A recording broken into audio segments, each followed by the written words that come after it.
the city of Stratholme. A pretty interesting place because there is a lot of lore behind it.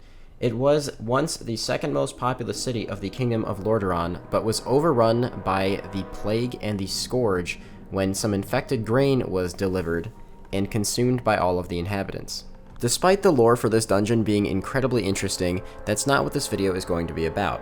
As you can tell by the title, this video is about loot from running the Stratholme dungeon.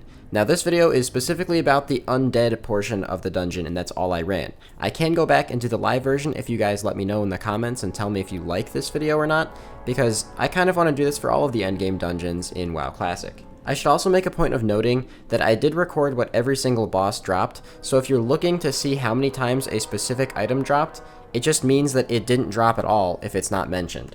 I'm going to start by talking about what every individual boss dropped and the quantities of which those items were dropped. Then at the end of the video, I'm going to tell you the average amount of money I made per run, rune cloth per run, and some other interesting statistics like the average greens and blues.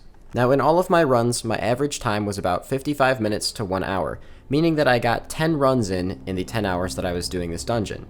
I should also mention that I wasn't running with a pre-made team, and a lot of the people that I was frequently running with were below level 60, so it's not like you have to have the best team in the world to know what you're doing, although I would strongly recommend having someone who can cleanse diseases in your group, because that will speed up your times a decent bit, because the diseases in this dungeon are pretty bad. The first thing I should mention, because this is probably relevant to a lot of you guys looking to obtain your pre-raid best in slot gear, is that we did not see the rare spawn Stone Spine a single time in any of these 10 runs, and from personal experience, I only saw Stone Spine one time in about the 25 times I have run this dungeon. I don't know if that's bad luck or not, but from personal experience, it seems like the rare NPC is actually really a rare NPC. This dungeon can be run in a multitude of ways, but in all of the teams that I was in, we were always moving to the left first to the boss called Nurub and Khan. Now these bosses can drop multiple things, but usually the way it works is they'll drop one piece of actual gear and then one piece of gear that is a resistance type item.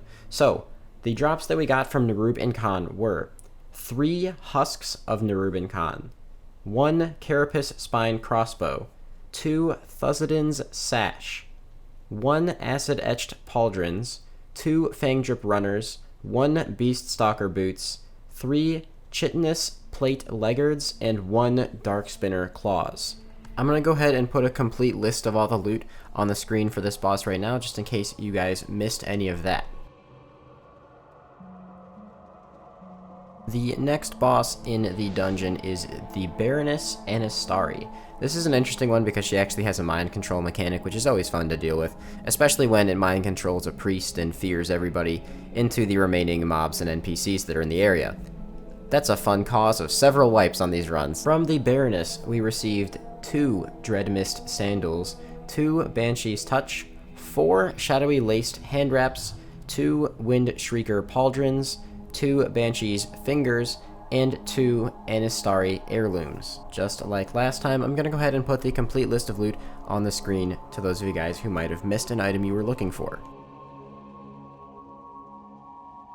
Next up is Malachi the Pallid, a very easy fight that seemingly drops the same 2 things over and over again. To start this one off, we have 5 Skull of Burning Shadows, 2 Lava Walker's Greaves, 1 Devout Sandals, 3 Bone Slicing Hatchets, 5 Dark Bind Fingers, 1 Clutch of Foresight, 1 Pale Moon Cloak, and 1 Twilight Void Bracers.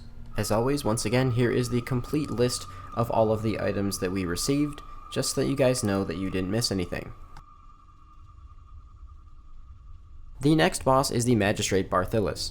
Now it's important to note that this is the boss that drops the key to the city. I do believe he will be in a different spawn point if you enter via the living side, if nobody in your team has a key to the city, which is required to do the undead side of the Stratholme dungeon, at least to do it more quickly, but these are the other drops we got aside from the key to the city that drops every time. We received 1 Peacemaker, 3 Crimson Felt Hats, 2 Royal Tribunal Cloaks, 2 Magistrate's Cuffs, and 2 Death Grips. Again, here is all of the loot we received from this boss in one screen. But apparently there is also a druid relic that can drop from this boss, according to Wowhead, that is an extremely low drop rate. I've never seen it, nor have I ever seen anyone in Classic that has it equipped, so I'm not sure if it actually exists in WoW Classic, or that was just something that existed several years ago. Before we get to Ramstein, the next boss, this part of the dungeon is probably relevant to a lot of people who are trying to do the quests to craft their epic armor pieces. If any of the quests that you need require frayed abomination stitchings, this would definitely be the place to get it. These things drop them fairly often. It seemed like we were getting an average of 2 to 4 per run, so if you're trying to farm up a bunch of those, this would be where to do it. Immediately after killing the last abomination in the courtyard, Ramstein will come out and will begin to chase your group down pretty quickly. This boss is actually pretty dangerous because he will stun your tank and immediately switch aggro to someone else in the party, so have your threat reducing abilities ready and try to run the boss back to the tank as soon as possible. But now to get into the items that Ramstein actually dropped for us, we did receive 3 slave drivers' canes, 2 animated chain necklaces, 1 crest of retribution, 1 Ramstein's lightning bolts, 1 gauntlets of valor, 1 band of flesh, and 1 soul stealer mantle. Once again, all of those things will now be on the screen if you want to see a full list. Last, but certainly not least, is Baron Rivendare. Now this fight's actually fairly challenging if you have a group that's very heavily melee oriented, so I would definitely say make sure that people are on top of their AoE for these skeletons, otherwise the fight becomes next to impossible to complete. Now there is an extremely rare chance that you can get a mount after killing this boss, but I believe the chance is about 0.25%, and obviously in the 10 runs that I didn't see it. However, here is the loot that I did see. Starting off, we did see 2 Dread Mist leggings, 2 Seal of Rivendare, 2 Lightforge leg plates, 1 Devout skirt, 3 Robes of the Exalted, 4 Scepter of the Unholy, 2 Magister's leggings, 1 Shadowcraft pants, 1 Wildheart kilt, 1 Skullforge Reaver, and 1 Beast Stalker's pants. Now, unlike a lot of the other bosses in this area, the Baron does drop 2 blue items every kill, so it's actually a pretty decent amount of stuff you can get from here, and some of the items from this entire dungeon as a whole are pretty nice, especially for healers. The Robes of the Exalted and the animated chain necklace from Ramstein are fantastic items to get as pre-raid bis. Before I get into the rest of the loot that I'm sure all of you guys are interested in, there's one really big tip that I want to tell you guys if you are still trying to get Stratholme Holy Water, or just plan on running this dungeon several times in general. Now, the supply crates that are scattered throughout this dungeon are actually pretty profitable. Even if you've already completed the quest, you can get tons of greater mana potions or greater healing potions from them, so I would strongly recommend looting these if no one else in your team needs them or if people are just passing them by. And a big tip for looting them is that some of them are fake. A lot of you guys probably know that when you run up to it, they explode or they turn into little bugs or something like that. But there is a way to tell which ones are real and which ones are fake. This is done by walking about 3 to 5 meters away from them, close enough so that you have the tooltip pop up, but not so close as to break the crate if it is fake.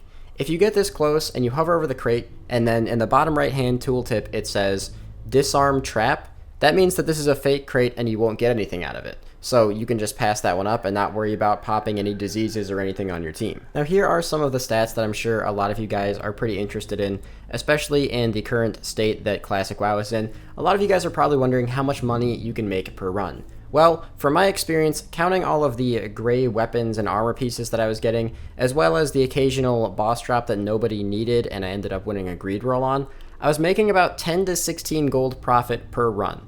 So that's pretty nice on its own. On top of that, I was also receiving 1 to 2 stacks of rune cloth per run. Another thing you guys are probably interested in is how much reputation I was getting per run, because the Argent Dawn does actually offer a couple of resistance shoulder enchants that you can get once you hit the revered stage with them. I was receiving about 1.2k rep per run. This is actually not including the Invader's Scourge Stones or Minion Scourge Stones or the Corruptor's Scourge Stones that you receive from the bosses. This was just the amount of rep that I was getting just from killing the NPCs in the dungeon. It should be noted that once you receive the revered reputation, you will only be getting rep from killing the bosses and turning in Scourge Stones, so plan that accordingly. The last thing to mention that I'm sure a lot of you guys are also interested in is how many greens and blues I received while doing this. Now, the numbers that I'm about to tell you are the numbers that I saw for my whole team, not the numbers that I received personally. And these are the greens and blues that are BOE items, not counting what was dropped from bosses or chests. This is only what dropped from the trash packs that we were pulling while clearing the dungeon. In total, in the 10 runs I did, there were 91 greens and 8 blues that were seen. So it's a pretty decent ratio. I mean, unfortunately we didn't see any epics, and it does feel like we were a little bit unlucky on the blues, but still, a lot of money was made in the 10 hours that I did this. I do plan on doing other dungeons as well, and I hope you guys enjoyed this video. If you have any other dungeons you would like me to do, or have any suggestions on how to do these videos, keep in mind this is the first 10-hour video that I've done for WoW. So I'm doing my best to try and keep it interesting, try and give you guys the information you need, but if you'd like something done differently, or you'd like another dungeon, make sure you let me know down in the comments below. Leave a like, have a fantastic day, and I'll catch you guys next time. Thank you so much for watching, and peace out.